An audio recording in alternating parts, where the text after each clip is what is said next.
Do you ever feel like you're doing all the right things, being responsible, saving regularly, but your money, it just feels absolutely stuck? So there's this math formula most of us were never taught in school because honestly, financial literacy just isn't emphasized enough in our school curriculum. So I want to introduce you to the Rule of 72. It's a simple formula with unexpected power to reframe how you save, how you invest, and even how you think about time. So my wife and I, we didn't discover this until we were like in our early 30s, only after finally becoming serious with our investing. But looking back, honestly, if I had a financial mentor in my 20s or even early 30s, it honestly would have changed absolutely everything. So if you're in your 20s, even in your 30s, 40s, or even beyond, I want you to stick with me because in the next few minutes, I'm going to show you how the rule of 72 actually works, why it matters, and the smart money moves that can reset your whole financial direction. Because honestly, it did for us. See, the rule of 72, it's either going to work for you or quietly work against you. Compound interest is the eighth wonder of the world. He who understands it earns it. He who doesn't pays it. This quote pretty much sums up the rule of 72 because compound interest is either going to be your greatest ally or the most dangerous thief of your future wealth. So let me show you what I mean. Liam's wake up call. As a UX designer, I naturally think in personas. So I want to introduce you to Liam. He has a good job, steady pay, responsible with his money. He also has a bit of savings set aside. But after 10 years of doing all the right things, his money, it wasn't doubling. It was barely actually even moving. So one night, he was scrolling on his phone. He stumbled across a video about the rule of 72. It was the first time anyone had ever broken it down so clearly for him. That was his light bulb moment because what he realized was this: it's not just about saving, it's about making your money work by doubling, multiplying, and compounding over time. So he looked at his own savings account and he was earning only like 1.25% in interest. The math? That's 72 divided by 1.25% equals 57.6. It would take Liam nearly 58 years to double his money. That's when he knew his safe strategy was actually keeping him stuck. So as an actionable step, I want you to pull out your calculator right now. And I want you to type 72 divided by your bank's savings account interest rate. Now tell me, how long does it take your money to double? Now I want you to write that down because that's your financial wake-up call. If investing has ever felt confusing or out of reach, you're not alone. For Liam, he's just getting started, right? So next, I'm going to walk you through how the rule of 72 actually works with the real numbers and why it might be the most important equation about the simple rule that doubles your money. We were told that saving was enough, that if you just put away money, the rest of it will take care of itself. But what Liam's about to find out is that there's a difference between saving and building real wealth. He's been doing all the responsible things, like tucking away money each month into his savings account, cutting back on spending, and even following traditional advice. But despite his efforts, his money, it still felt like it was standing still. And now that he knows about the rule of 72, he couldn't unsee the math. That tiny number on his savings account, it wasn't helping him grow. It was quietly holding him back. So the rule of 72, it's ridiculously simple. It's a quick mental shortcut to figure out how long it'll take your money to double based on your interest rate or the return that you're getting. So let's say that Liam invested in an ETF with an average 8% annual return. That's 72 divided by 8 equals 9 years. So his money would literally double in 9 years. So 5,000 would become 10,000 and 10,000 would become 20,000. Now, if he keeps adding to it along the way, that's where things get really interesting. Because if you keep it invested, it doesn't just double once. It starts snowballing on itself again and again. That's the power of compound interest. It's not loud, it's not flashy, but it's relentless. And it's on your side if you start early and stay consistent. Now, I want you to pull out your phone or your laptop. So feel free to pause it right here so you could do the math on all your accounts. Don't worry, I'll wait.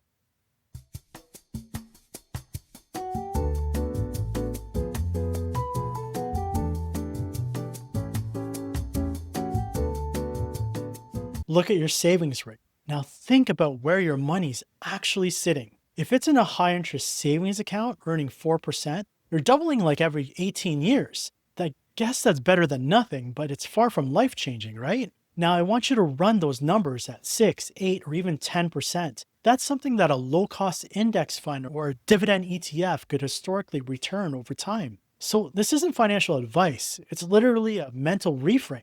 Because when you start seeing how your money could grow, you stop asking, is investing even worth it?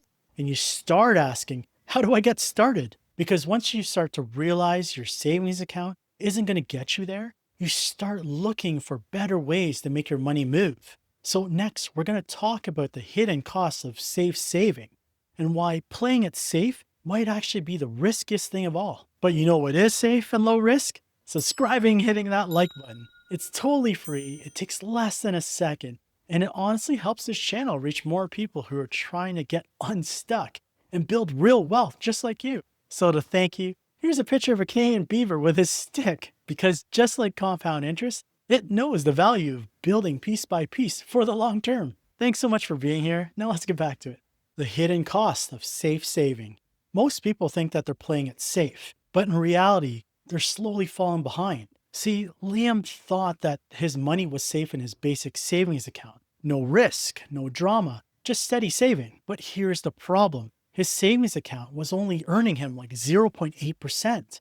And with inflation sitting at like 3 or 4% most years, he was actually losing money by playing it safe. See, the Rule 72, it works in both directions, right? It can show you how long it takes to double your money, but it can also show you how fast inflation cuts your money in half. So when Liam thought that he was being responsible with his money, it was quietly shrinking in value year after year. This is one of the most common traps that people fall into. They avoid investing because it feels risky, but they don't realize that doing nothing is often the bigger risk. So I want you to think about a 1% return on a savings account. That's 72 divided by 1, that equals 72 years to double. Now let's compare that to an 8% return on something like a broad market ETF fund. That's 72 divided by 8, that's 9 years. That's not a small gap. That's literally decades of missed growth. Now that's the real risk for being too safe. It's not that you're avoiding danger,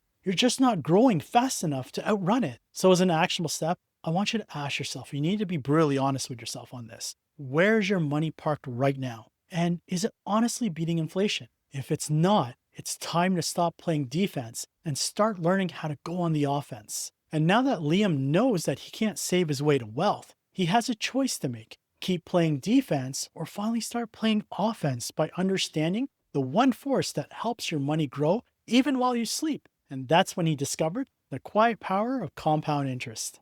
What if your money could work harder than you do, even while you sleep?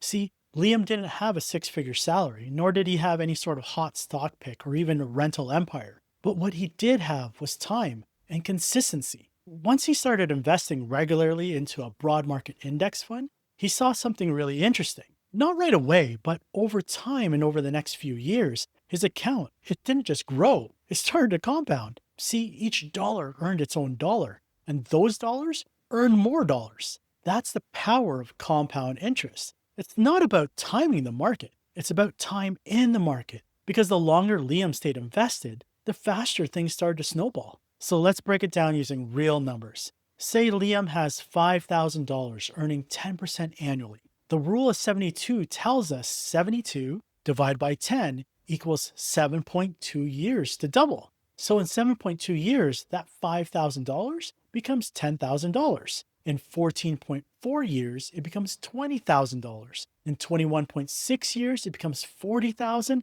And in 28.8 years, it becomes $80,000. And that's without adding a single extra dollar to the original $5,000 invested. But what if you just added a modest $150 a month to it? After 30 years, Liam could be sitting on $350,000, all from consistent small contributions and the power of compound interest. It's not about chasing big wins or hitting Grand Slam 10 baggers. It's about staying consistent, letting time do the heavy lifting and not pulling your money out when things get boring or the market gets rough. So as an actionable step, I want you to use a free compound interest calculator. I'll leave a link down below in the description of a calculator that you can use. Now I want you to plug in your age, your monthly contributions, and also the average return of, let's say, 8 to 10% annual. Then I want you to jump ahead and look at that 30-year mark. That's not magic, it's literal math. And the earlier you start, the more that snowball can actually grow. Now, if you're in Canada and want something more long term to visually start tracking your compound growth and net worth, I personally use wealthica.com to manage all of that. I also paid for it like years ago out of pocket back in like 2018. I was actually really lucky to lock in one of their limited time 10-year plans. Honestly, this isn't a sponsorship, it's just a genuine appreciation for a tool that's quietly helped me stay consistent with our financial goals year after year. It's basically an all in one dashboard that shows your monthly dividend income, your stock and ETF performance, and overall asset growth. And if you're carrying any liabilities, it also helps you track that too. So I'll drop a link in the description below if you want to go check it out for yourself. Also, let me know in the comments if you're interested in a full breakdown video on all the financial tools that I personally use. Honestly, I've spent years curating the stack, so I keep it all really tight and only stick to what actually works. Now, for my American friends, go check out empower.com. It's a similar financial planning tool that many of you have already started recommending to me, and it offers the same big picture clarity across all your accounts. Because honestly, the only thing better than compound interest is actually seeing it all working in real time. Now, as for Liam, he's finally starting to see that curve bend. But to keep it going, he has to face the one thing that often kills momentum: impatience. So, next, we're going to talk about the emotional side of compounding, why it feels slow until it doesn't, and the mindset shift that changes everything. You can't build wealth with a poverty mindset. Even if you earn well, invest smart, and even track your growth, if your beliefs around money are about being stuck, your net worth will be too. See, Liam started to feel a shift. He wasn't just saving to save anymore, he was building something, slowly, steadily, and with intention. But then he hit a wall, not a financial one, but a mental one. He kept thinking to himself, what if the market crashes? I'm not the kind of person who builds wealth. Is this really going to work for me? And that's where most people stall. Because your money mindset, the stories that you tell yourself about what's possible, will either build a foundation beneath you or a ceiling above you. So Liam started rewiring his thoughts with one simple shift. Instead of asking, what if this doesn't work for me? He started asking, what if it does? He stopped seeing investing as a gamble and started viewing it as a long-term commitment to himself and to his future. That's when everything started to feel different. His goals got clearer, his habits got tighter, and for the first time, he saw himself as the kind of person who builds wealth and not just earns a paycheck. So this week, I want you to take 30 minutes and write down every limiting belief you've ever heard about money. It could be something that you heard growing up, or something a friend maybe had said to you a while back ago, or something that's just lived in your head for years. Then beside each one, I want you to write a reframe. So here's an example. I'm not good with money. Instead, I want you to write, I'm learning how to build wealth step by step. This isn't fluff, it's foundational rewiring. Because if you want to change your outcome, you have to change your outlook. And once Liam shifted how he thought about money, he started making better decisions with his money. But there's one more barrier a lot of people don't even realize that they're carrying. And it's not just about the beliefs, it's also about the financial identity that's holding you back. It's not just about how much you earn or invest, it's about who you believe you are financially. Because if your identity doesn't match with your goals, you'll always self-sabotage. See, Liam didn't grow up around wealth. He saw his parents struggle daily with money. Money was always tight, and success, that was something other people had, but not people like him. Even when he started making progress, a small voice in his head would often say, you're not the kind of person who retires early. You're not an investor. Don't get ahead of yourself. That's what's called the financial identity gap. When your current beliefs haven't caught up with your new reality. And unless you close that gap, you'll find ways to subconsciously hold yourself back. You see, financial identity isn't set in stone. It's a story you're allowed to rewrite. So with Liam, he started to change his self-talk. He stopped saying things like, I'm trying to save, and he started saying, I'm becoming an investor. He started becoming the kind of person who tracks his net worth and makes intentional purchases and sees himself as someone who builds wealth quietly. Because when your identity aligns with your habits, that's when real change begins to actually stick. So I want you to take 60 seconds right now and repeat this to yourself. I am the kind of person who pays myself first. I am the kind of person who tracks my net worth every month. And I am the kind of person who builds wealth, real wealth, quietly and consistently. I want you to write this down, say it out loud, and make it real. Because honestly, your financial habits will rise and fall to the level of your identity. Because your beliefs shape your behavior, and your behavior determines your outcomes. So remember, the rule of 72 isn't just a formula, it's a whole mindset shift. It shows you how time and money can either quietly work for you or quietly work against you. It's where you stop treating your savings like a finish line and you start using it as fuel. It's where you realize inflation doesn't just raise prices, it robs your future if you're not being careful. It's where you discover that compound interest isn't magic. It's literally math, patience, and momentum. It's where you finally see that the real growth happens when you invest consistently, even in small amounts. And most importantly, it's where you learn that your beliefs about money shape your results more than your income ever will. Most people, they'll never learn this stuff, not because they can't, but because no one's ever showed them how to think differently about their time and their money. But now, you know. So if you're earning more, saving better, building smarter, and subscribing and hitting that like button, you're already ahead of the curve. So stay patient, stay curious, and protect your progress because your future self is honestly counting on you. And if you want to hit your first 100K even faster, watch this next. I break down exactly why $100,000 changes absolutely everything, not just mathematically, but also psychologically as well. I also go over real strategies my wife and I personally use to get there and to stay there. So thank you so much for watching. Stay focused, stay in the black, and I'll see you in the next one.